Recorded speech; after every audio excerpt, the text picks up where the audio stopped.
Want to soar?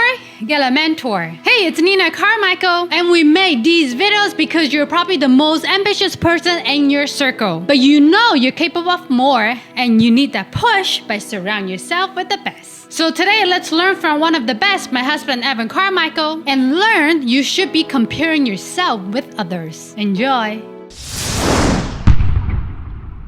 Okay, let's kick it off with rule number 1. Compare yourself to others. I think comparing yourself to others is actually fantastic. I think most people aren't even doing it enough. The challenge is people do it incorrectly. The problem is people compare themselves to others as a way to kick themselves down. You look at somebody else who's done a lot more than you, and you say, wow, they're so much better than me. I can never do it. And that's kicking yourself down. What you need to do, you flip it and say, wow, that person has done so much. That's what's possible. I'm comparing my beginning to their middle or to their end, which is an unfair comparison. They can get there, therefore I can go chase my dreams down as well. That's a kick forward. Most people kick themselves down. What you need is to kick forward. But without the kick, you stay stuck. So if you want to stay exactly where you are, don't compare yourself to anybody. You want to move forward, compare yourself in a loving way forward. This is a classic story of Roger Bannister, who broke the 4-minute mile, where it was supposed to be impossible to break the 4-minute mile. Nobody was ever supposed to be able to do it. And then he did it. And everybody thought your body would break down and that it just would never, ever, ever happen. And then Roger Bannister did it. And then what happened? Lots of other people did it. High school kids did it. People around the world have done it. Why? Because they saw somebody else do it. When you can compare yourself to somebody else and see that they can do it, that can be the inspiration to move yourself forward. Again, the kick forward. If you just look at that and say, wow, he's superhuman, I can never do it, then you're right, you stay stuck. But some people, the people who go off and win, the people who also have a happier life, look at that and say, I can do something similar. And people did. I actually heard about that Roger Bannister story through Les Brown. And when people ask me, who is my favorite motivational speaker, or who do you think is the greatest speaker of all time? I say Les Brown. I don't know who touches Les Brown. I mean, there's so many great speakers, so many amazing people out there. I've had the good fortune of connecting with a lot of them. But man, Les Brown, when he gets on a tear, it's something different. He takes you to a different world. And I remember when I first heard him, it's like, holy cow, this guy is so good. And it was at the start of my career of filming videos and making content. And I thought, how does he know those scripts, and how does he memorize those lines, and how does he just speak for an hour and not need notes or a PowerPoint or anything else? Like, this man is crazy. It's impossible. I could never get that good. And I used to compare myself in a negative way. Like, I could never be Les Brown. And then somewhere along the line, I flipped it to say, hey, I'm getting better. And I love what Les is doing because he's actually guiding the industry, because it's actually showing what's possible. That if he can do it, then I can do it too. He's actually paving the way for people like me to come up and be speakers as well. And I actually had the good fortune of last week being on a Facebook Live with him where he was interviewing me about my story. Like, what? Les Brown is interviewing me about my story? This is crazy. How did this happen? Because I used him as an inspirational kick forward. See, if you never see anybody who's like you doing it, it's really, really hard to get up and do. If you're the only person that you know in your family, and the only person that you know in your community, and the only person that you see online anywhere trying to do the thing that you want to do, it's really, really, really, really hard to stay motivated. But when you can see somebody else, when you can model success, when you can have an example to follow, I think that makes the path easier because it gives you more hope, knowing that it's possible. The trick is, again, the key is, again, that in the comparison to somebody else, you're kicking yourself forward to say that's what's possible, not down to say, I suck. So how do you do it? I'm going to give you 3 steps I think will really help. Step number 1 is really get clear on what is it that you want. What is the life that you want? What are the goals that you have for yourself? Where do you want to be in your health, in your relationships, in your business, your finances? What do you actually want out of life? Not what somebody else's perfect life looks like. Right? You go on Instagram and you see people living on the beach and rolling around in money like that. Maybe that's what you want, but maybe it's not what you want. Right? We get pulled into all these different directions because we don't have clarity over what we actually want. So what do you actually want? What do you want out of life? Where do you want your business to be? What kind of company do you want to run? What are the ethics and morals that your company is based off of? Who do you want to serve and how do you want to help them? How do you want to show up in your relationship? Who are you looking for in your partner? If you already have a partner, how do you want to show up better for them? All of the things that matter to you, to get as clear as possible so that when you see somebody else is doing something else and they're happy, great. You don't have to go do it because you're happy chasing down your goals. Part of the challenge is we see other people who are happy, and often it's not even real happiness. It's just, fake happiness for the camera. But you see somebody who looks happy, you know that you're not happy, and you think, well, maybe if I did that, then I'll be happy. Maybe if I go write a poem like they did, I'll be happy. And then you start to write a poem and realize I hate writing poems, right? So it's getting clear over what do you actually want in your life? Who's the person that you want to be? And again, from your finances to your business, to the relationships, to your to health, the different areas of your life. Get as clear as you can on the things that you want out of your life. Step number 2 is figure out who's done it. Who's ahead of you in these things? One of the greatest lessons I've ever learned is that you can model success. That when you don't know what to do, somebody has done this before you. Somebody has figured this out. You don't have to come up with every genius idea yourself.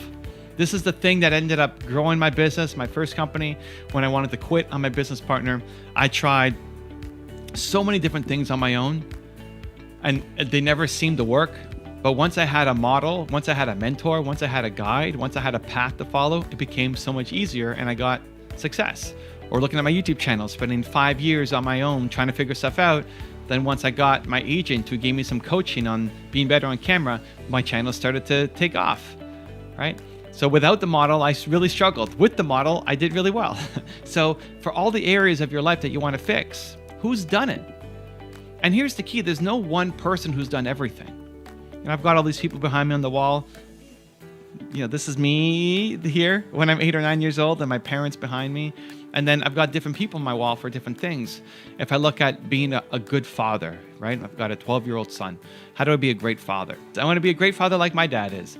And I don't want to be a great father like Steve Jobs is, because it didn't sound like he was a great dad. He had a lot of other great things. He was a great visionary, and I want to be a great visionary like Steve Jobs, but my father's not really a great visionary. So you're pulling different things from different people. One of the mistakes we make is you're looking for the perfect mentor to teach you everything. And when they have one flaw, we suddenly feel cheated or gypped or ripped off or deflated. Nobody's perfect. We're all in search of our own perfect life. And you'll be able to get that by pulling different people for different things. So once you've made your list of all the things that you want out of your life, then go find your different mentors and role models for those things. If you want more belief in your life, great.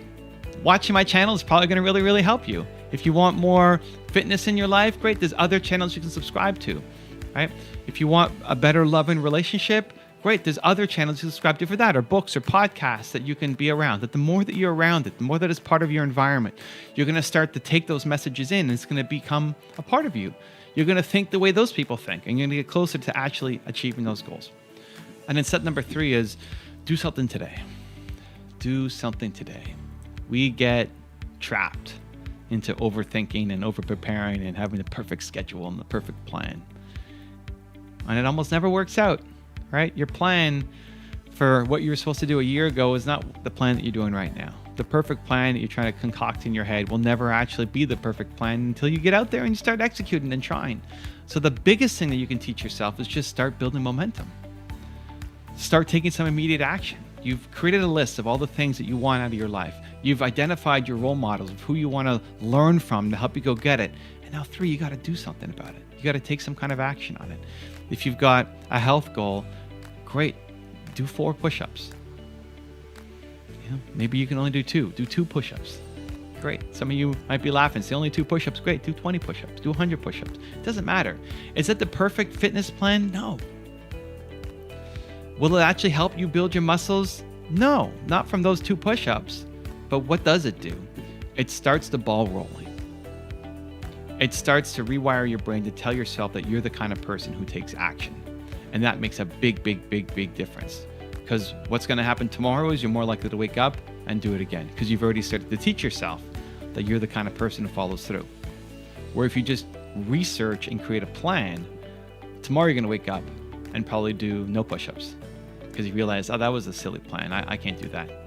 You're back to who you used to be, and then you don't follow through. So the most important thing, once you identify, you get a little bit of clarity, is to take some immediate action, no matter how small, no matter how insignificant it may feel. You want to build a YouTube channel? Great. Pull out your phone, make a video. What are you going to say? It doesn't matter. Say, I'm working on starting a YouTube channel. I don't know what I'm going to post, but I hope you join me in this journey. Great. Post. The first step doesn't matter how big it is. All that matters is that you took a step. Rule number 2, take risks. The biggest risk is not taking a risk at all. I love it. So many people are so afraid to follow their dreams, to have this big idea that they have that they want to go off and accomplish. We have this big vision for ourselves, and we're so afraid of making the wrong decision that we do nothing. That you see this big goal and you have 3, 4, 5 potential paths, and you have limited resources, limited time, limited money, limited abilities, and you want to say, I need to make the perfect decision. Because if I make the wrong one, it all falls apart. And as a result, we get paralyzed by fear and we do nothing. And that's the biggest risk of all. That's when you see somebody else making tons of money off your ideas. That's when you fast forward 10 years and you still haven't done anything. You're still in the exact same position that you are now. Meanwhile, lots of people have taken that idea that you had and are crushing it. And so the way to get over it is to recognize that as soon as you get an idea, you need to find some small way to test it. And that you don't have all the answers. And that's okay, and that you're going to figure it out along the way. Don't be naive like I was to think that you can create a business plan and it's going to be the perfect business plan. You're going to have all the answers figured out, and then you're just going to execute that business plan. Because as soon as you finish writing your business plan and you get out into the world and you start testing your assumptions, you'll find out that you made a lot of mistakes, that a lot of what you thought would happen didn't happen. You couldn't predict the future. You couldn't predict how customers would react. You can't come up with the perfect plan just sitting in your apartment, sitting on your couch, going to the library. You have to actually get out and start talking to customers, test your assumptions. That was my biggest problem in my first business. I spent 3 months working on the perfect business plan, and then when I got out to market, I realized a lot of what I thought was going to happen, a lot of what I thought what the reactions would be, is not what actually happened. And that set me behind. And so being attached to that perfect idea, understand that that doesn't exist. There is no perfect plan. There is no perfect idea. As soon as you get something in your head, as soon as you get an idea for something to do, then find some small way to get out and start testing it. Find some small way to get out and start seeing, are you getting yeses? Are you getting traction? Do you even enjoy this? A lot of times these big goals that we have for ourselves, when you get into it, you want to be a YouTuber, great. You start making videos, you're like, yeah, I don't really like that. Go figure that out as soon as possible. People wait years before they go out and try their first attempt at it, and then they realize, you know what, that wasn't for me. And so I strongly encourage you to, 1, as soon as you get an idea for something you want to test out, something that you think might work, find some immediate way to test it on a small scale. Don't take a big risk. Don't go mortgage your house. Don't go take out a giant loan. I hate spending money until I'm making money. Find some small way to get started. And then 2, use the fear of regret. Use that idea of that if I don't do anything, that in 60 years, you're going to look back in your life and say, I really wish that I took some action on it. I'll give you a concrete example of what I'm going through right now. With YouTube, I feel like this is my moment. I feel like I know what I'm doing. I feel like I have my window, however long it's going to last. It could be 6 months, 12 months, 24 months. I got to push as hard as I can. I feel like we're really hitting it. I think it's a great combination of everything that I love doing, my skill sets, my interests, my passion right now, to provide value to myself and to you guys. And so it's why I'm pushing hard. I'm making 3 videos a day. I go to my website. I had a shift where I said, you know what, I want to solve the world's biggest problem, untapped human potential. What does that look like? I don't know. When I first launched it, I had no idea. I deleted my entire website, threw up 1 picture, and that was my homepage. If you go right now, you'll see it's still a bunch of pictures. I add a little bit more meat to the bones, but I still don't know where it's going. I don't have all the answers around it. I'm still trying to figure it out. But I figure it out by doing, by testing, by having conversations. And so from a SEO perspective, my website sucks. But I wasn't interested in the direction I was going anymore. I switched. And so I had to find a way to get started. And so I did it myself. My website has now what I call the circle of potential, and all of those points, you can click on it and dive a little bit deeper. Somebody made a comment when he clicked on the first version of my self-awareness button. He said, well, it's only promoting your stuff. It should have a wider range. You're right. I don't have the answer yet. I'm figuring it out. And so I don't let the fear of making mistakes prevent me from doing anything. Because if I waited until I had the whole thing figured out, what the perfect website would look like, I'd never launch it. And having a website that's not complete and building some momentum with it drives me to want to do more on it, drives me to want to figure out more details on it. And so some pages are more worked out than others, but all of them need a lot more work. And it just came from that initial idea, that initial thesis, that as soon as you have an idea for something, you find immediate ways to take action on it because the momentum is so important. The biggest risk of all is not taking any risk at all. Rule number 3, take responsibility. You are where you are because of you, because of the choices you've made. You are right now here stuck where you're stuck. It's not the government's fault. It's not the economy's fault. It's not the algorithm's fault. It's not your parents' fault. It's not even your fault. I'm not even here talking about placing blame. It's not about who we're going to blame. It's about taking the responsibility to fix it, to say, I don't want to stay stuck here where I am right now. Things have to change. This is not my final destination. I'm going places. You're going places. And taking the responsibility to make that change happen, where too many people just get stuck up on the blame. Like, well, I'm here because of the economy, or because of the president, or because my parents, or because my education, or because whatever circumstances. And we use that as a valid excuse, a reason for why we won't take action. Well, it's not your fault. And because it's not your fault, we have somebody to blame. And so that means we can just stay stuck. And unfortunately, that's where most people are stuck. They're stuck being stuck. They're stuck placing blame. They're stuck because it's easy, because it's easier to just shut up the world and go dive into Netflix and entertain yourself as opposed to actually fixing the problem. When there are problems that show up in life, and that's gonna happen for everybody, the most common responses people have are 1, to blame somebody else because it's not your fault, and 2, to go dive into entertainment. As opposed to saying, I don't even care whose fault it is, but I'm gonna take responsibility for where I'm at, and I'm gonna invest in myself to flip from entertainment to education so that changes can start to happen. Because until you break that loop, until you break that cycle, you stay stuck. And it's comfortable. It's comfortable and it feels good to know that it's not our fault, but ultimately you're not happy. The short term, you're happy because you can just put the blame on somebody else, but long term, you're not happy. You're not happy because you never get the growth, you never get the progress, you never get your goals, you never accomplish your dreams, and you're stuck there knowing that you're capable of more. I went through this very recently on my YouTube channel. So one of the strategies that I've been helping some of my friends with, there's one guy in particular who has blown up on YouTube thanks to one key strategy that I gave him. And I told this to him maybe a year and a half ago, and he started applying it maybe 6 months ago, and you see channel popping up, growing faster than I'm growing off of my strategy. And I finally came to the realization, like, why am I not doing this for my own channels? I'm telling other people to do it. Most people never take action, but this guy actually took action on it, and he's crushing me now doing this stuff. Why are we not listening to our own advice? Like, why am I not doing the same thing on my channel yet? And it came down to, well, I'm worried about my team. I'm worried about how much extra work it is. I'm worried about,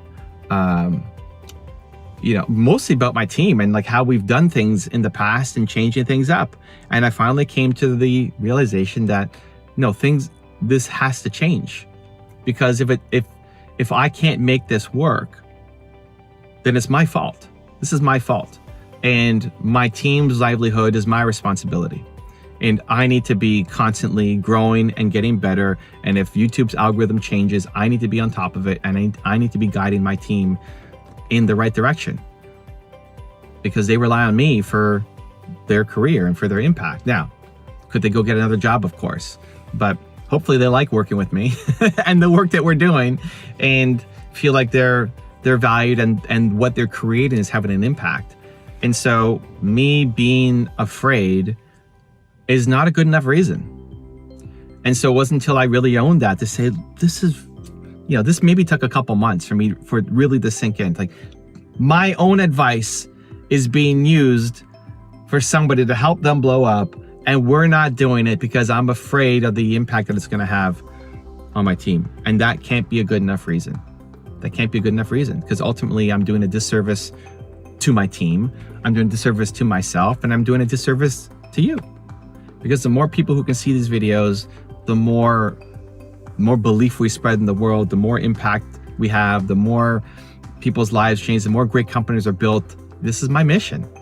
And so if I don't do it, then it's my fault. It's not YouTube for changing. It's not anybody on my team for resisting. It's me. It's my fault. And so when I finally accepted that, then you can move fast. Then I messaged some of the key people on my team and said, okay, here's what we need to start to do. And I understand there are problems with this, so let's fix the problems, because this has to happen. And now we're doing it, and now we're moving quickly, and hopefully we'll start to see the results. But it wasn't until I accepted the responsibility for it to say I'm not going to stay stuck in this rut that we're in that things start to change. And so how can you start to apply this in your life? I'm going to give you a 3-step process that I think will help. Step number 1 is, what is the thing that has to change in your life? Where have you been stuck for the last little while? And we all go through these moments where we've got massive clarity, courage, and we take action, and you're just moving. And then you get stuck. You get stuck doing the same thing. So where are you stuck right now? Is it your business? Is it your relationships? Is it your career? Where is it? Your mindset, your health habits? Like, where do you feel is the number one place that you're stuck right now in your life? Where are you stuck? Get really clear on that, because having that honest conversation with yourself really matters. That's how you can start to make the change. And the point of this is not to say that you suck and look at the disaster you made for yourself and I can't believe you're not doing better. This is not a negative self-talk exercise. This is we're going to have an honest evaluation of where we are right now. This is you sitting down with you. You can look in the mirror, you can journal, you can go for a walk, whatever you need to do to have that conversation with yourself. But figure out, what is the number one area that you feel stuck right now that you don't want to be stuck in anymore? That if you're still stuck in the same spot that you are in right now, 1 year from today, you're going to be upset. You're going to be upset that you missed an opportunity, that you've wasted another year of your life. So where is that number one area that you feel stuck right now? Get some clarity on it. Maybe it comes right away. Maybe you got to digest it, but get some clarity on that, because that's the starting point to making some changes. Step number 2, who are the people who've done this thing? Who are the people who are great at this thing? Who are the people who you look up to, respect, admire? Maybe they're physical people, humans that you can touch and have coffee with and have a phone call and go meet and are in your life. Or maybe they're people you've never met yet. And you can learn from them on YouTube, on Instagram, on podcasts. But who are the people that are doing this thing? They're great at it. The thing that you're struggling with right now, they're world class at it. And you want to try to find some time to be around them more. You make it part of your daily ritual now to be around them more. If it's somebody who's in your circle, you're trying to have a regular call with them. That may be a daily call for a while. Maybe it's a weekly call. Maybe it's a monthly coffee, but you're trying to spend more time with them. And then you supplement with regular content. You start following the people on YouTube who make you feel more of that, who make you want to play a bigger game. You start following people on Instagram who lift you up, who make you feel the hope and possibility. With conscious intent, you're picking who you're surrounding yourself with and who you let into your life based off of goal number 1. So if goal number 1 is to have more belief in yourself, and the biggest problem you have is you don't have enough belief in yourself, great. You can definitely supplement with a lot of my content. I mean, at least that's the intent. With every video I make, I'm trying to inject more belief into people, into myself as well as other people. If your number 1 goal from step number 1 is you want to have better health, great. Who are the channels that you need to subscribe to make you feel, if you're watching people who are constantly living healthy, who are working out, who are doing the right diet, who are taking care of themselves, who value themselves, if you're constantly around that, they will lift you up. They will make you more healthy. Not just because of the strategies. The strategies alone aren't much. It's the environment, it's the mindset, it's the belief. By being around these people, they automatically pull you up. They automatically make you feel like it's possible. They automatically become a part of your daily, and they push you towards having the courage to do the thing that you want to do. So whether it's health, whether it's belief, whether it's entrepreneurship, whether it's sales, whether it's relationship, whatever your number one goal is, I don't care. I'm not judging you, but you figure that out with clarity in step number one. And step number two is you surround yourself with those people as much as possible, both physical humans in your life that you can touch, as well as online resources every single day, and they will shift you forward. And then step number three is have the courage to take action. So getting clarity is, a lot of people get stuck on this step. You get clarity over what you want. You know that you don't want to be stuck here anymore. Great. You're supplementing it, and you're watching videos, and you're listening to podcasts, and you're going to events, and you're meeting people. Great. Nothing still changes. Nothing still changes. It works.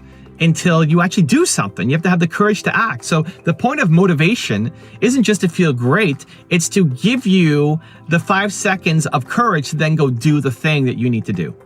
To go do the push-ups that you need to do, to then make the video that you need to make, to write the book that you need to write, to make the call that you need to make. The things that you're afraid to do that old you would never have done, but badly wants to, now you're actually doing it. Now you're actually taking the steps. You can watch all these videos about running, but you don't actually get healthier until you run. Right? You will not get healthier by watching people run. You could say, my number one goal is I need to get healthier. I'm going to do that through running. Step number two is you're going to surround yourself with people who run, you're watching videos of people who run. Great. But nothing actually changes in your health until 3, you actually start to run. It's why it's so important that with all of these videos, I always say, what's your plan of action? What are you going to do? Because if you just watch the video, there's that 35% chance of you actually following through. If you just get motivated, you're probably not going to take the action. But when you create the action plan, you're way more likely to take the action. So the point of being around these people, of getting the motivation for that thing, is not just to feel rah, hey, I can do it, but it's to give you that 5 seconds of courage to then actually go take the action that you need to take. When you can follow that process, when you can, 1, get super clear on what it is that you do not want to stay stuck in anymore in your life. 2, surround yourself with the people who are living it, doing it, have higher standards than you in that thing that you want to get better at. And then 3, use that as the courage, as the momentum to then go take some kind of action in your life. That's how you get unstuck. You've taken responsibility for where you're at. You're not placing blame on anybody else anymore. It's on you to fix your life. And in 1 year from today, you can be in a totally different spot if you follow those 3 simple steps. Also, if you want to have more self-confidence and self-belief, the science says it can take up to 254 days of consecutive action for you to shift that habit forward. So I've designed a special free program to help you get more self-belief for every day. For 254 days, I will send you an email to an unlisted video that, if you watch it, will shift your confidence forward. The links to join for free are in the description below. And you have an overview of what your book is all about, and you write into them. There's usually a general email address so you can connect with them. You can use rejection as fuel to help you go off and do something bigger, and motivation to, I'm going to prove them wrong. Surround yourself with greatness. If you want to be more confident, you need to surround yourself with things that make you feel confident. Rule number 4, switch your mindset. If you're struggling with something that you hate right now, there are 2 ways through. There's a 2-step formula that, if you can follow, will help you out of any painful, negative, frustrating situation that you're going through right now, where most people are going to get stuck in complaining. You're going to sit there and complain about what's happened to you and how bad your life is, and you're going to be blaming other people. This is what most people do. They're stuck blaming everybody else, complaining about their situation, even if it's not your fault. That's fine, but if you want to get out of the situation, there's a 2-step formula that I want you to apply, because you start doing this, it will change your entire life. Step number 1 is to change how you see the situation. Change your mindset, change your approach, tweak it in your brain. The one that I use the most is, it's the best. It's the best. This thing that negative that happened to me right now, it's the best. It's my chance to prove to myself and the world what I'm capable of. You did not ask for this painful situation you're going through right now. You did not ask for this health issue, for this work issue, for this environmental issue. You didn't ask for this thing to happen to you. This is where we struggle because you didn't cause this. It's probably not your fault, right? Maybe it is your fault, but it's probably not your fault, this thing that's happened. There's a lot that happened to make this thing happen for you right now. And so it's so easy to get stuck in the land of negativity. Why me? Woe is me. Why did this happen? As opposed to flipping to say, it's the best. This thing that's happening to me right now, it's the best. When I broke my neck, I was on my tour, I broke my neck. What I said was, it's the best. It's the best. Is it actually good to break my neck? Probably not, but it's my chance to show myself what I'm capable of. I remember being woken up, so I passed out. I had a concussion. I fell on the floor. I woke up, like I fainted. I woke up, and I remember the hospital had sent their ambulance, and also fire people showed up. And my circulation was getting shut off. I couldn't feel my arms. I couldn't feel my legs. They're worried that I'm having a heart attack. And I remember going through this in my head as I'm explaining what's going on. They asked me if I was okay, and I said, I feel okay. But then I can't feel my arm. I can't feel my right arm. I can't feel my legs. I can't feel... And most people would be kind of freaking out at this point. Like, oh my God, I can't feel my arm. I can't feel my legs. And I'm calmly explaining that, oh, I can't feel my left hand right now. I can't feel my right hand right now. And just walking them through what's going on. And in my head, this is why it's so important. Whether this is actually true or not, in my head, what I'm telling myself is, this is the best. I am the greatest patient of all time. As people are normally freaking out in this moment, I'm calm. I'm explaining what's going on. I'm amazing, right? And I would never say that stuff out loud, but that's what the voice is inside my head, that this is the best. This is me. I'm amazing. Let's go. Let's solve this problem. And what it does is, when you're in that negative situation, it switches you to a place of possibility. If you are stuck in complaining and why everything is so bad and why is this happening to me, all you're doing is perpetuating the negative situation. You're not actually solving anything. When you can flip it to say, this is the best. This is my chance to learn, to grow, to improve, to solve this, to show myself what I'm capable of. What it does is it puts you in a place of resourcefulness. It takes you from a place of helplessness into one of resourcefulness that then allows you to go off and solve the problem. That immediate thing that nobody asked for, that you would never wish upon your worst enemy, that's happened to you right now, it gives you the tools to actually come out of it. And so switching your mindset, telling yourself that it's the best, when you've got these moments of pain and struggle and suffering where you just want to blame the world and complain and tell everybody how negative it is, you flip it. It's the best. Practice those 3 words. Maybe you're facing that situation right now. Maybe you're dealing with something you hate right now. Or something, if it's not right now, listen, I promise you something is coming. At some point, that negativity is coming for you. And so use that as inspiration. It's the best. So that's step 1. That's step 1 of how do you deal with the moment right now. It's acute. It's something that's overwhelming right now that you can't change. You can't get out of. You have to just deal with it. That's how you deal with it. I'm the best. It's the best. We're going to solve this thing. Let's go. Step 2 is more the longer term. So that was a very micro strategy of what's happening right now. The long-term macro strategy is you can't be doing the stuff that you hate. You have to find a way out. It may not be today. It may not be right now. It may not be this week, but you have to find a way out. So if you're working for a boss that you hate, long term, you can't be doing that anymore. If you're in a business that you hate, and maybe you started the business and you hate it, long term, you can't be doing that anymore. You will never win doing work that you hate. People say, well, you have to do whatever it takes, but you won't. You won't do whatever it takes if you don't like the thing. And you're going up against people, you're competing against people who love the thing. They love it. And for you, it's just a strategy. And so the key is you have to leave the things that you don't love doing and lean in on the things that you do and find a way to use the thing that you love to then bring value to other people so you can have a real business, so you can go make an impact, so you can build the life that you deserve, that your family deserves, that the people around you deserve as well. So if you don't love it, and worse, if you hate it, you have to find a way out. And that may not be today. This is where people get caught up in the struggles. Like, well, I don't like it, but I have no other plan. Okay, well, we have to start working towards it so that a year from today, you're not in the same spot. But today, you have to go show up and kick butt on the thing that is causing all of these problems for you. So I look at my YouTube channels, for example. We've done over 10,000 videos, just crossed 3 million subscribers on the main channel. Woo! Thank you guys, appreciate you. I've been doing this for 12 years, April 2009.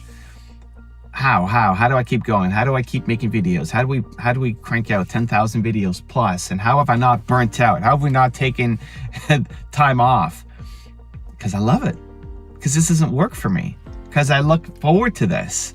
Because I look at my filming day, which is Tuesday when I make these videos, and I'm excited to make more content to share with you guys, to hopefully, maybe this today is the video that finally sinks in for somebody.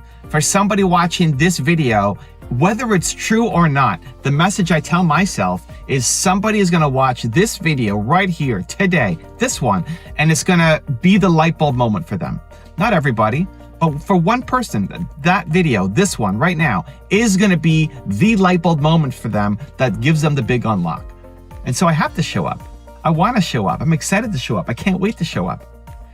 12 years, keep making content, and as long as I love it, I'm gonna keep doing it. And so this is why, if you're trying to do YouTube just as a strategy, you're going up against people who love the thing.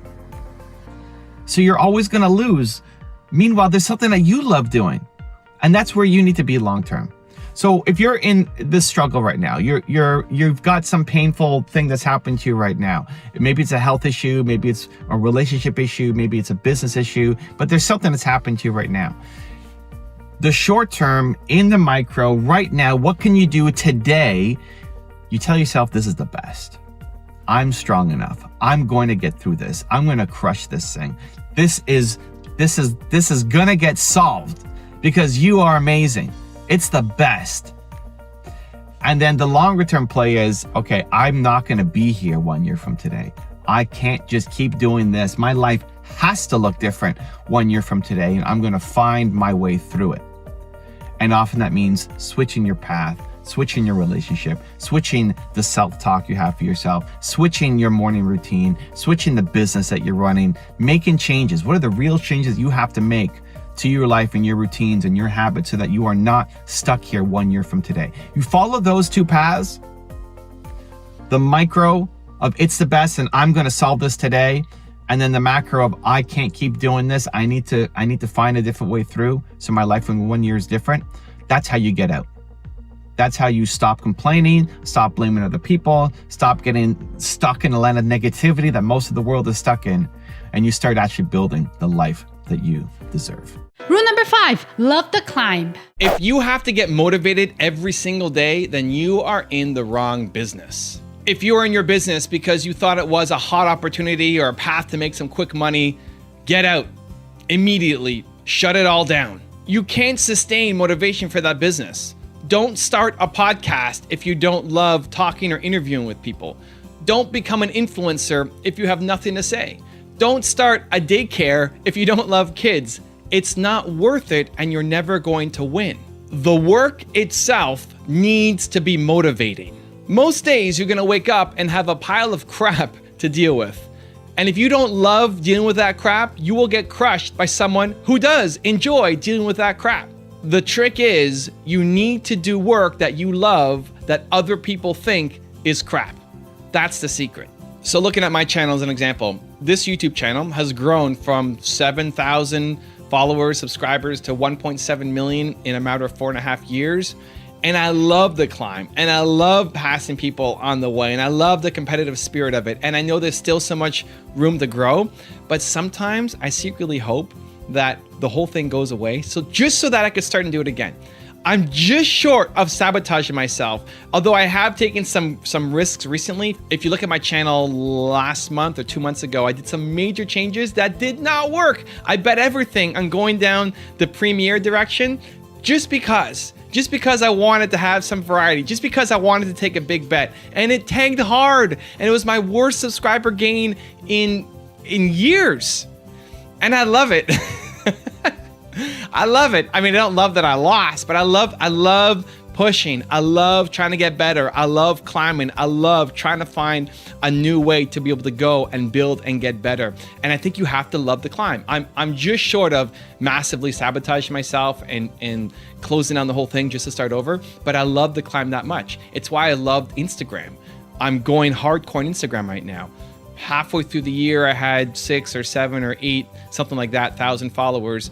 And now I'm at almost 80,000 followers by still posting 6 times a day, and by going live 5 times a week, and by making 3 to 8 to 20 stories a day, and doing IGTV and all that stuff. I love the climb. I love it. I love when people look at my YouTube channel and say you have 1.7 million subscribers, but you only have 6,000 followers on Instagram. Like, what are you doing? You're a joke. I love it. I love it. I love it. I love looking at everybody who's ahead and having the ladder to climb up again. I love it. All the people who I pass on YouTube are all crushing me on Instagram, and I love it so much. And it's not doing it only to beat somebody else. It's just a competition. I like the competition. I like figuring things out. I like the hustle and the grind to try to win.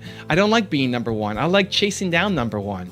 You know, I like that there's always something ahead of me to go and grow and chase. And so I think that has to be part of the entrepreneurial gene or DNA. I think having that competitive spirit is essential. And I think if you are number one, then you need to find a way to reframe it. Now, being at the top of the game on the YouTube side, it's like, well, how do I get to 10? You know, how do I get to 10 million? And sometimes it's hard because I don't see PewDiePie or any of the guys who are like way ahead of me as real competitors, because we talk about different stuff. And so it's a harder leap, but I have to, like, to get excited about hitting 10 million. I have to start thinking about who's ahead of me now, and like who's my next person to run with. It's me and Gary, right? It's me and Gary, right? We're 1 and 2, depending if you're looking at views or subscribers. We're 1 and 2, and it's me and him butting heads, going back and forth, and I love it. And so I think you need it, and you need to have something where you feel like you are growing every day. You have to love the work of the thing. I love waking up and looking at my YouTube stats. I love waking up and looking at my videos. I love waking up and looking at my comments. I love being in the thing. And I think that's it. You need to create something that for anybody else, it's torture. Jerry Seinfeld calls it torture you can endure.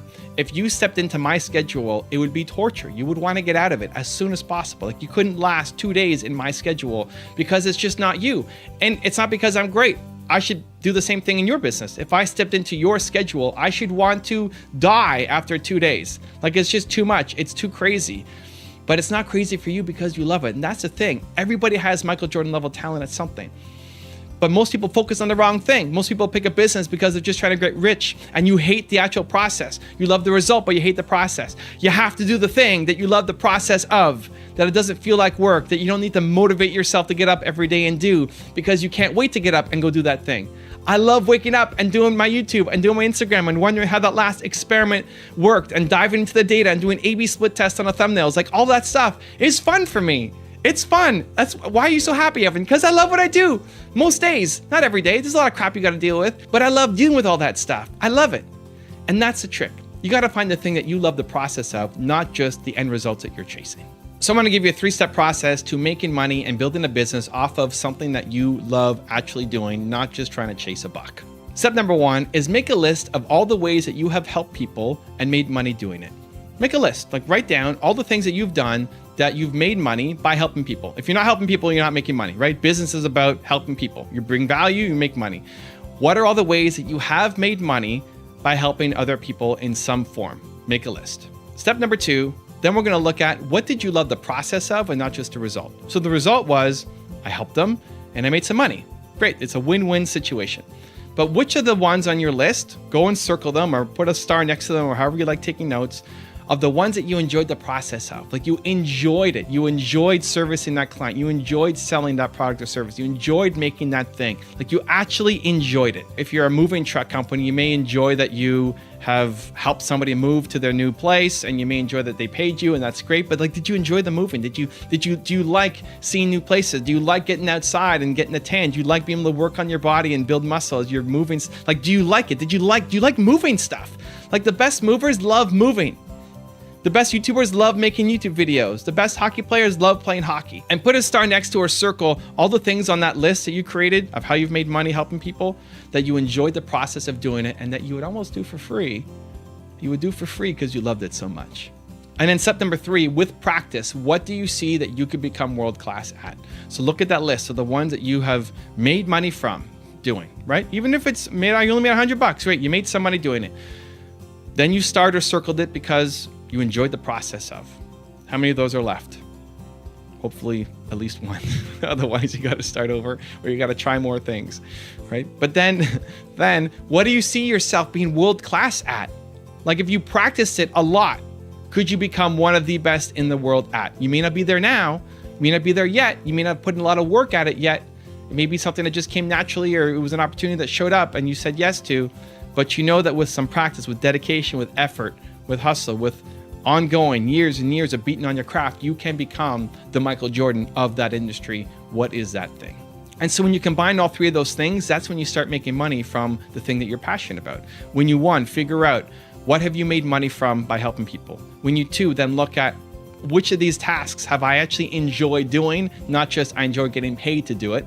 And then number 3, which of these can you actually be world class at? Do you have Michael Jordan level talent at? Figure that out, and you are on your way to building an unstoppable, impactful business. Rule number 6, grow and improve. Self-improvement is the answer to whatever obstacle is staring you in the face right now. The only difference between you and greatness is the willingness to grow and improve. It's not talent, it's not smarts, it's the willingness to improve yourself. The difference between you and Tony Robbins is he has spent more time constantly improving himself than most people on the planet. Here's a guy who had multiple fathers growing up, had an abusive mother who at 17 he had to run away from home so he could become a janitor and never go to college. He then decided to be a success. He read 700 books in 7 years. He studied under mentors like Jim Rohn, and today he's the founder or owner of companies with over $6 billion in annual revenue. If Tony Robbins can go from being an abused janitor with no college education to being one of the most influential people in the world, why can't you? The difference is he made the investment to constantly improve himself, and you haven't yet at that level. So I look at my channel as an example, my YouTube channel, and I've learned so much over the past number of years in confidence, in growth, in abilities, in skills by consuming the content, because I love the top 10 series and the Mentor Me series and the Espresso series. I make them for me, and then I share them with you, and thankfully you guys like them too, and I can build a business off of it and keep pumping out more content. But it helps me. I've grown, I've learned. And one of the biggest moments that helped me realize how much I've learned is when I signed a 3-year deal with Sage. I was working with Stephen Kelly, who is the CEO, and every month we'd be on a call. We'd be doing a hangout on my YouTube channel, answering questions from people. And I was driving with my dad, and I remember him asking me, how do you get the confidence to be on a call with Stephen Kelly and be seen as his equal all the time?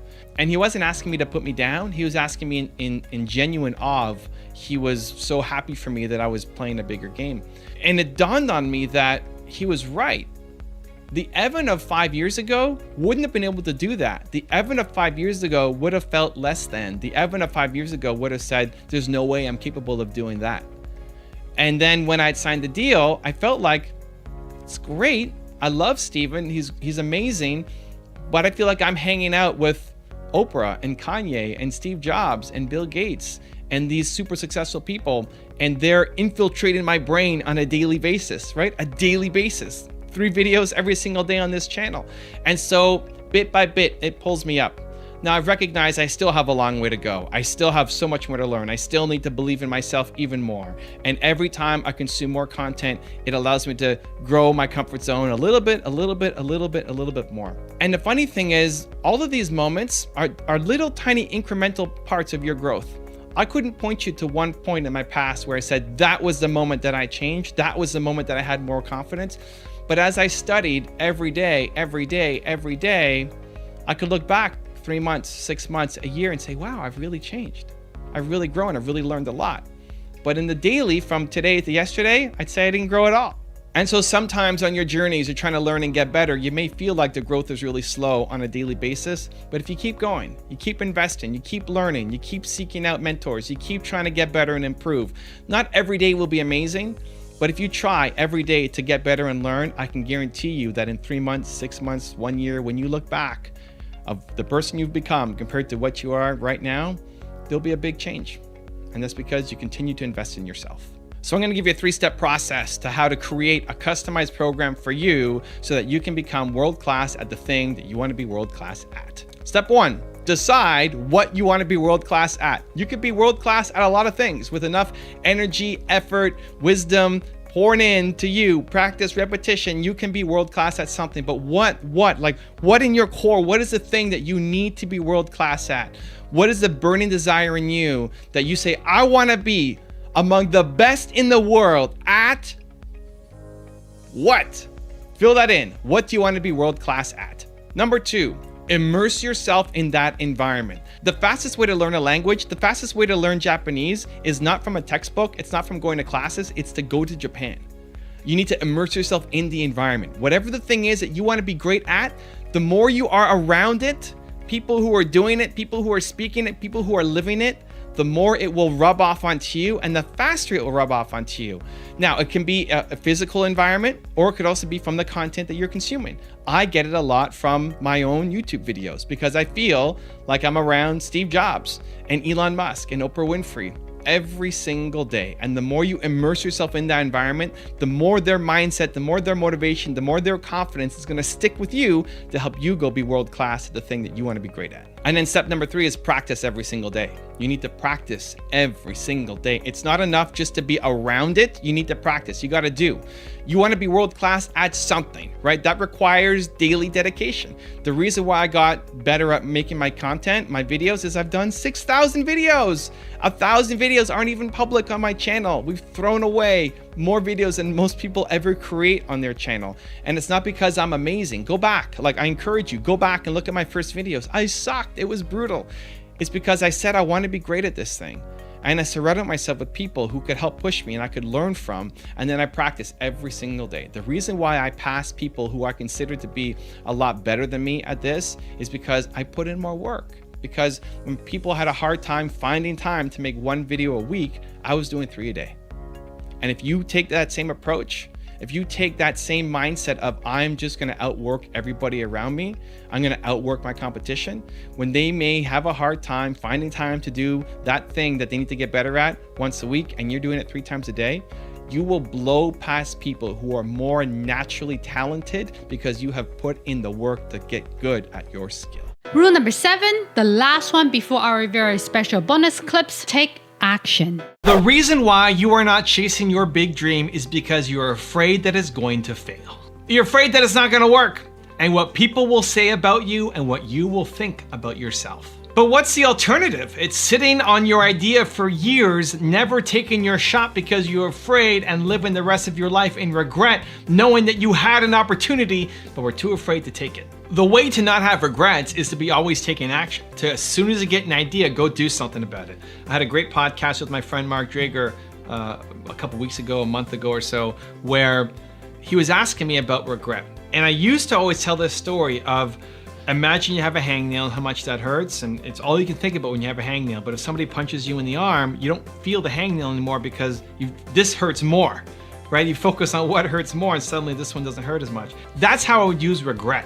I would always think about whatever pain that I'm in right now, this thing that I want to do, but I'm afraid. I would imagine that this thing is going to be the best thing of all time, that this video I'm going to make, this speech I'm going to give, this client I'm going to meet is going to be the best of all time. And if I don't do it, I'm going to regret it for the rest of my life. For decades, I'm going to regret not taking action. And so the pain of doing the thing is the hangnail, and the future pain of regret for decades is the punch to the arm. And so it inflicts so much pain on me that then I have to go off and do that thing. And I use that for over a decade. Over a decade. That's the lens through which I made decisions and saw the world. But for the past 2 years, I haven't done that at all. I haven't talked about it. I haven't done it for myself because I talk about the things that I live. And I'm thinking, why? Why don't I do that anymore? Why don't I use future regret to fuel me? And I found that's because I'm always taking action. Because as soon as I get an idea, I do something. And so I don't judge the idea. I don't say, why me? I don't ponder on the idea. I don't just default to strategizing and thinking. I don't think, why did I come up with this? Why am I thinking about this? I just do it. You get an idea, you go off and do it. And that's been my mindset for the past year and a half, 2 years. And as a result, the breakthrough was you don't live with regret. If you're always taking action on the ideas that you have, you don't live with regret. You might regret some of the things that you end up doing, but most of the things that you regret are not the things done, it's the actions undone. Not taken. The action's not taken. You don't regret the things that you did, you regret the things that you didn't do. That's most people, right? There may be a couple things that you regret that you did, but for the most part, it's the things that you are too afraid to do that you regret for the rest of your life. And so if you're constantly doing, if you're constantly taking action, if you're always jumping, then you don't have regrets. And it's been an interesting way that I now see the world, and hopefully you can learn from. As soon as you get an idea, you go off and you do something. You do that, you won't have any regrets. So how do you actually get started? I'm gonna give you a 3-step process. Number 1 is go from idea to action, right? What I just talked about. Don't judge the idea. As soon as you get an idea, find the smallest possible way to just take action on it. Send an email, make a phone call, send a text to somebody, right? Take some kind of action. Buy that ticket. Whatever it is, the smallest possible way to get started. Of course, it's part of something much bigger. Of course, you want to start a YouTube channel because you want to have a big mission, reach a lot of people, get your 1 million subscribers, that thing down there, right? Awesome, I love it. And the more you think about it, the bigger it can be, the bigger it can be, the bigger, this giant mission, how you're going to change the world. The problem with that is, it's exciting, but the problem with it is then it becomes overwhelming. Then it becomes, well, I don't have the money, the resources, the education, the timing to do all that stuff, and then you don't do anything. And so the only thing missing is momentum. So instead of finding how can you make it bigger and bigger and bigger and bigger, instead think how can I make it smaller, smaller, smaller, smaller, smaller. You want to start a YouTube channel? Amazing. Here's a phone, take it, record, and post. Make your first video. That's what I'm talking about. That's momentum. As soon as you get an idea, don't judge it. Don't tell yourself you can't do it. Don't tell yourself you're not capable. Don't ask yourself, why me? Trust that the idea came to you from somewhere. It's good. You have genius ideas because you are a genius, and then go do something about it. Idea to action will eliminate your regrets. Step number 2 is expect to suck at the beginning. This is the problem with a lot of people. You make something and you expect it to be great. For some reason, you expect to take a camera, make a video, and be great the first time. You're not. You're gonna suck. Your first podcast is gonna suck. The first time you try to ride a bike, you're gonna suck. The first time you do anything. The first time you do anything. The first time anything. You learn a language, anything. You're gonna suck. Don't expect to be great. This is what prevents people from winning. Because you expect to be amazing at it. And then you go off and you do it and you realize, wow, I'm way worse than I thought I was gonna be. Awesome. Next. Post, next. It's not putting so much of a priority on that one thing being perfect. If you're so worried about your first video being perfect, you're never gonna make a video. You make a video, expect it to suck, be proud of your effort, and then post it, and then make another one tomorrow, and another one tomorrow, and another one tomorrow. I want every video to be amazing. I'm doing my best every time. Right now, this is the best that I can do with my skill set, knowledge, resources, abilities. This is it. I'm trying. It might suck. Maybe I still suck. I still have a long way to go to get to where ultimately I'm going to end up. But this is the process. And I'm going to make another video tomorrow and another one tomorrow and 6, 7, 8, 9, 10,000 videos, right? We have over 6,000 videos now. It's crazy. 6,000 videos. Not any one of them is so important that it had to be perfect. Momentum is the only thing missing. Expect to suck. Post. Let's go. And then step number 3 is the regret minimization framework. So if you don't like step number 1 of idea to action all the time and step number 2 of expect to suck, step number 3 I got from Jeff Bezos, and he came up with what he calls the regret minimization framework. Basically, you try to live your life with as few regrets as possible, and you run it through the filter, which is what I did for over a decade. Run your life, run your decisions through the filter of, I don't want to be 95 years old, sitting in a rocking chair, thinking back on my life, thinking back on this moment right here, where you're about to make a bold decision, but you're afraid that this could be the life-changing moment right now that you're not gonna do, and how that impacts you for decades to come. And then use that pain, use that shot into the arm to forget about the hangnail and go take action. Burnout is real, but I think most burnout happens because people are not doing the thing that they actually love doing. It's not just about being busy and keeping your mind occupied all day. You can be busy and hate your life and get burnt out. If I was an accountant, I would hate my life and burn out in a day. because I don't like being an accountant. But doing this thing that I love, I put in way more effort, way more work, and I love it. It's been 10 plus years of still having my YouTube channel, and I'm not burnt out. If anything, I'm pushing harder than ever before because I love it. And so I think it's not just about being busy, it's about being busy on the thing that is your mission for life. Now, compassion fatigue is a thing. Doing it so much that you burn out yourself is possible. But again, that is not why most people are burning out. Most people, I believe, are burning out because they're spending too much time, too much energy, too much effort doing things that they hate. And if you wake up and hate your life and hate the job you're about to go to, then there's no wonder why you feel like you're burning out. So I recently came back from going to Tony Robbins' event in Dallas. He invited me to sit in the front row, and super blessed and grateful to have Tony's support. And I went there with Alex, friend of the channel, who helps me run Toronto Dance Salsa. And we were on a super crunch timeline because Alex was teaching classes the evening before we left, and then the day of the last event. And we rushed down there. Alex was flying in just to get to the event. He's late on the first day. We're rushing to leave on the last day. And it's nonstop. If you've been to a Tony Robbins event, it's all day, all night. It's 8 in the morning to midnight, and then up again the next day and doing the same thing. And it's wild and it's fun. It's amazing. And my favorite thing to do whenever I travel is actually meet Believe Nation, meet you guys. And so all through the event, I wear my Believe hoodie, and I'm not wearing Grant stuff. I'm wearing Evan Carmichael stuff with the plane and the Believe on the back, and people are stopping me. And that's actually the best. It doesn't take away from my experience. Tony's often on stage at the top at the beginning of every event saying, hey, I have some friends of mine, you might know them, they might be celebrities, leave them alone, don't talk to them, let them have their own experience. And it always makes me sad when he says that, because for me, meeting you guys, meeting people who recognize me, and that's a group that I over-index because people who watch Tony videos, you know, they're probably gonna find my content. I like it more when people come and say hi. It adds to the experience for me. And then on the last day, before we rushed out to go to the airport, I set up a meetup, right? I had an hour open before having to get to the airport, so let's do a meetup. Let's do a local Dallas, Richardson, Texas meetup, right? And it could have spent the time doing something else, or sleeping in, or writing my book, or doing anything else. But it's not burnout for me. Like, that fuels me. That gives me more energy. I love it. Hanging out with Believe Nation gives me more energy than it takes away. And I then took an Uber to get to the airport, and the guy who drove the Uber was actually in the meetup in Richardson. He's like, I gotta leave early because I gotta start my job. Okay, great. And then I book an Uber, and there he is. A total fluke, but amazing. And so it's a lot of work. You know, I was all day, all night, not connecting with my team, not doing the things that I'm supposed to be doing, and then I still make time to be with people and make a 1 hour meetup because that hour was open, and it fuels me. But if it was something that I hated, just that half an hour, just 15 minutes, I'd start to feel like I'm burning out. Like, I don't want to be here. Like, this is terrible.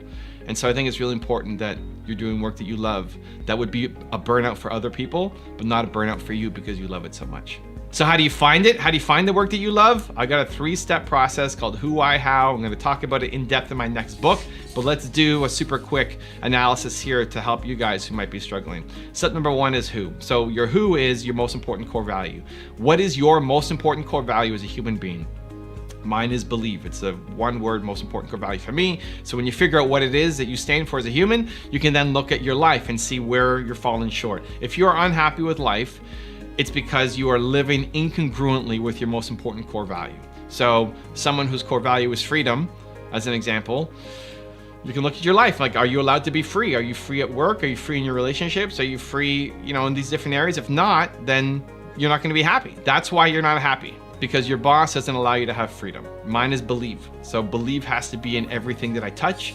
If there's a situation that's lacking believe, I'm not going to be happy with it. So that just gives you already an indication of who you are and starts to make sense of your life going backwards and allows you to plan it better going forward. So it's one of the most important exercises I think anybody can do. Figure out what your who is. Who, I, how. Step 2 is why. So why is your purpose? Your purpose comes from your pain. Your purpose comes from the deepest, darkest, most painful moment in your life. Whatever that was, your purpose is to help other people who are currently going through that thing. Whatever you struggled with, suffered with, endured, felt like you never want to wish that on your worst enemy, never want to go back and experience again that pain. That's what I'm talking about. You want to help other people who are currently going through that pain, because there's a lot of people who are currently going through that thing. Who you were X number of years ago, there's a lot of people who are currently like that right now. That's who you want to help for life. That'll never get old. That's your purpose for life. I want to help entrepreneurs for life. I believe in entrepreneurs for life because I struggled so much as an entrepreneur, and I want to make the path a little bit easier for everybody else. So that's your why. And your who and your why are constant. They never change. Your core values and your purpose are for life, and that's amazing. The last step is how. Who, why, how. How is your passion? How is how you got out of the pain that you were in. So you struggled with something. How did you get out of it? You may not be fully out of it. Maybe you're still on your journey out of it, but you're further ahead than you used to be. How did you get out of it? Did you read books? Did you watch videos? Did you meditate? Did you walk your dogs? Did you listen to music? Like, how did you get out of it? How did you get out of it? And that is a recipe that you can teach other people. How you got out of it was not some random one-off situation. You can teach other people. So I struggled a lot with my business. I felt worthless as a human. I wanted to quit. I told my partner that I quit.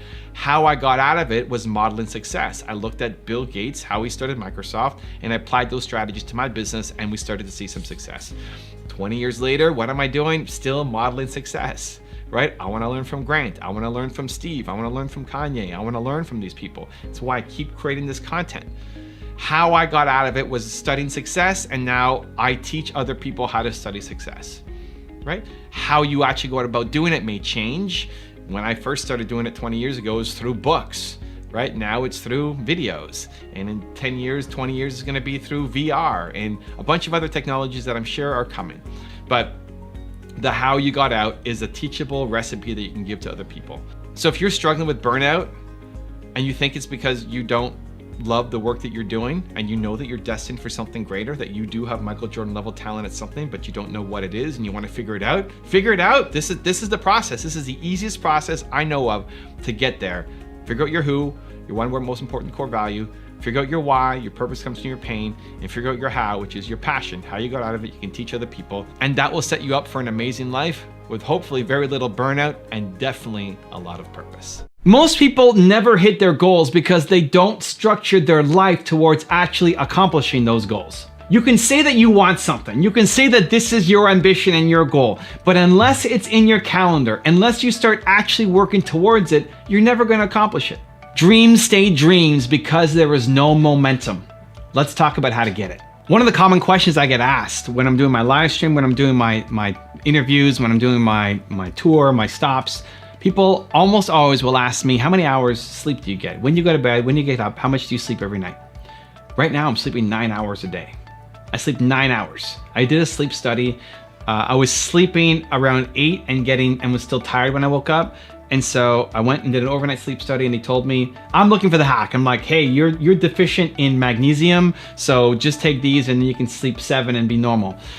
He said, no, nothing wrong with you. You just need to sleep 9 hours a night.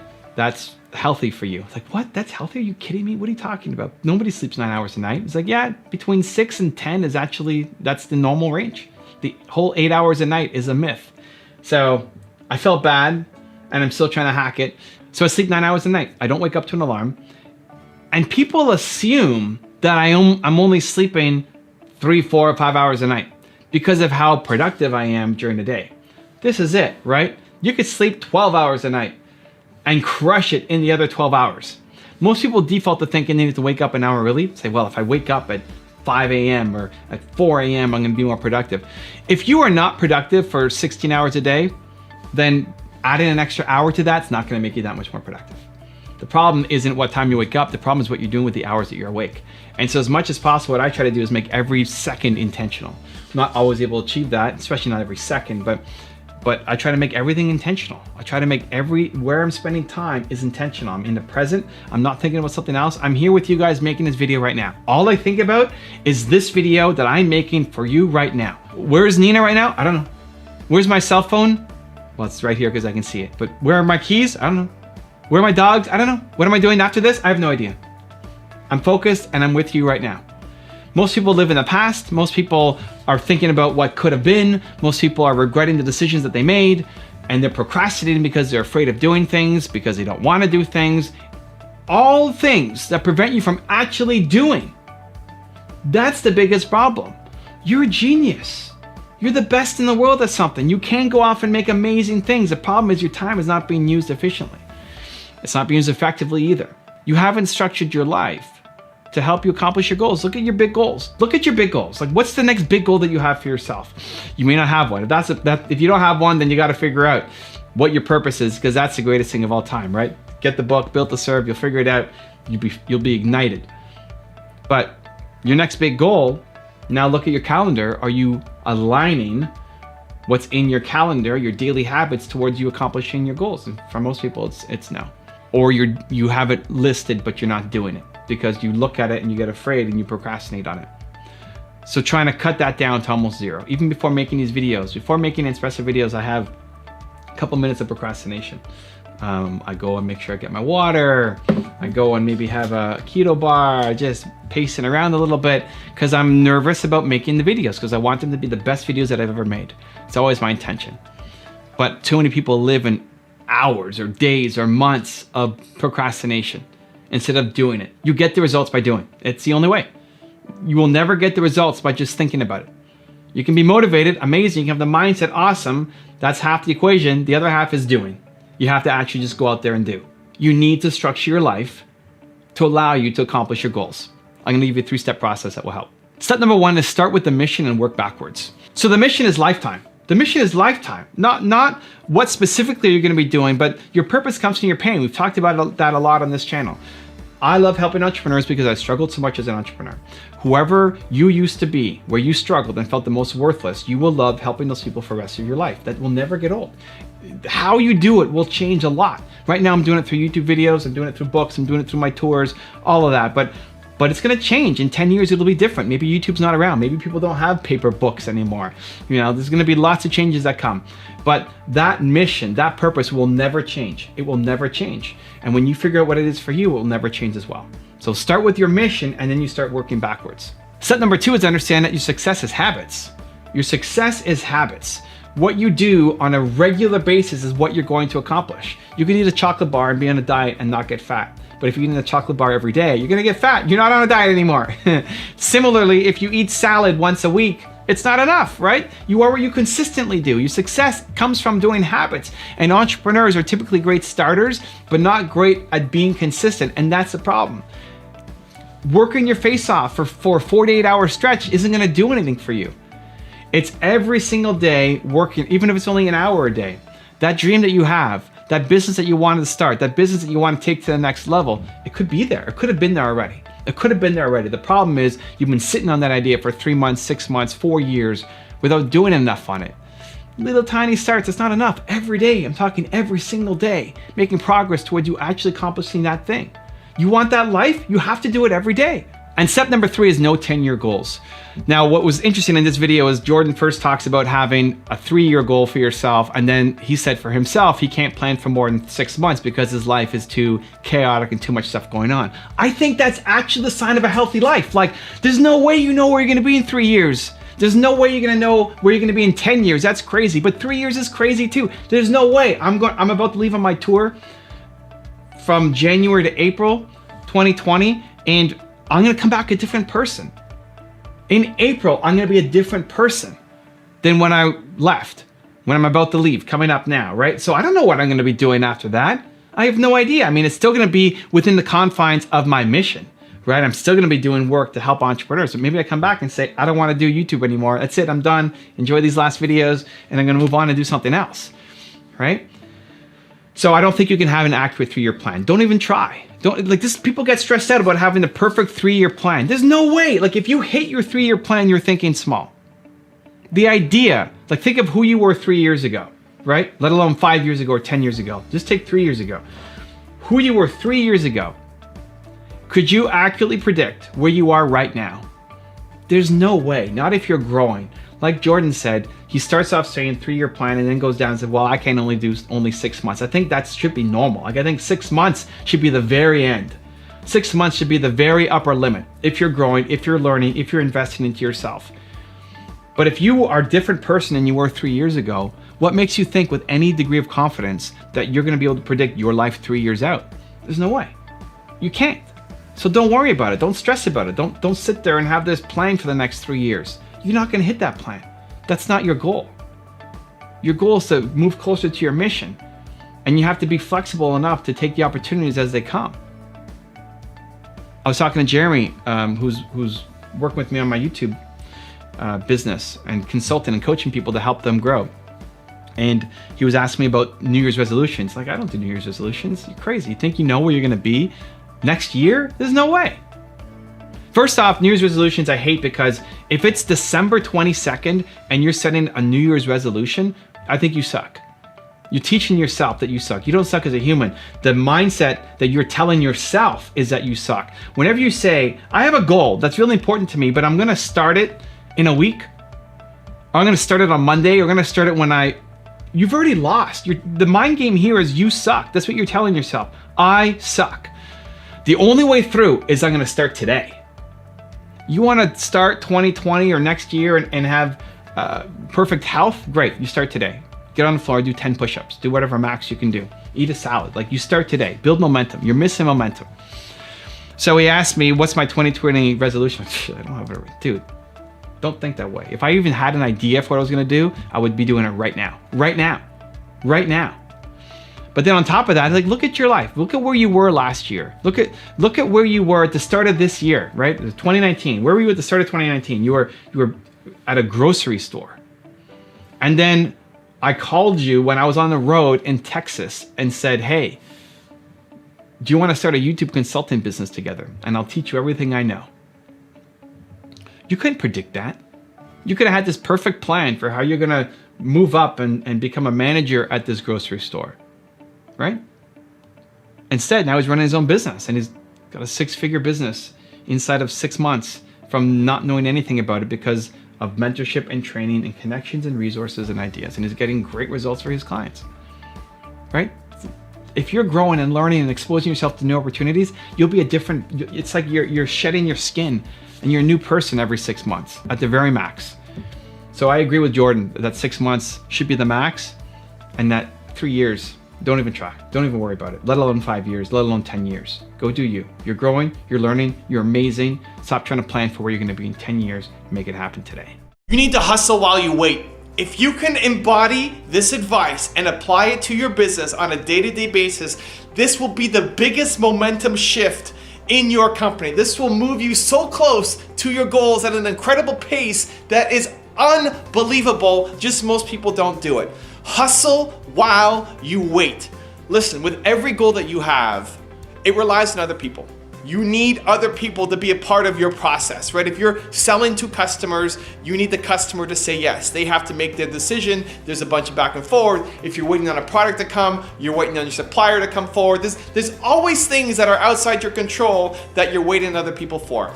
And yes, when it comes to you, you want to get it done as soon as possible. If a customer is asking for a quote, you want to get it off your plate ASAP. You should not be the bottleneck in momentum happening in your business. That's a whole other problem. As soon as something comes to you, it's getting taken care of and you're building momentum.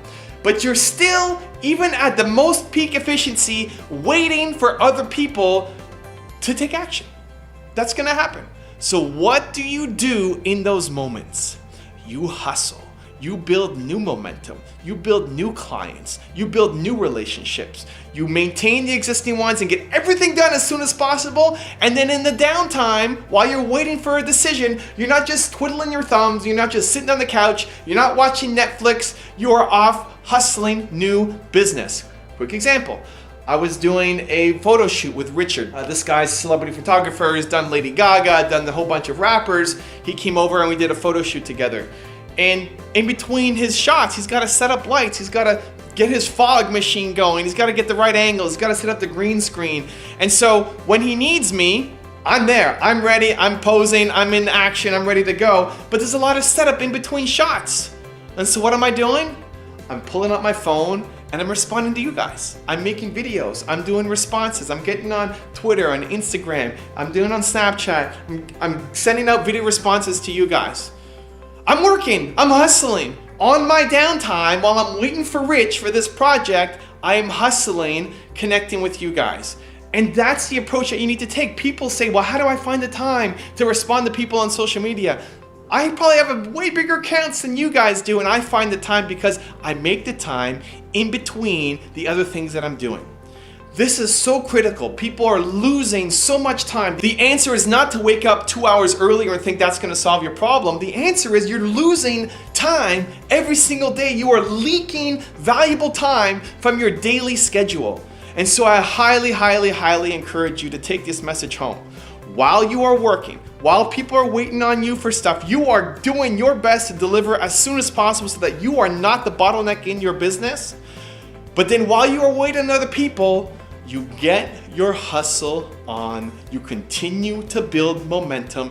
It is such a hack to get you closer to achieving the goals that you have for yourself. Stop sleeping while you're waiting for other people to get back to you. Hustle while you wait.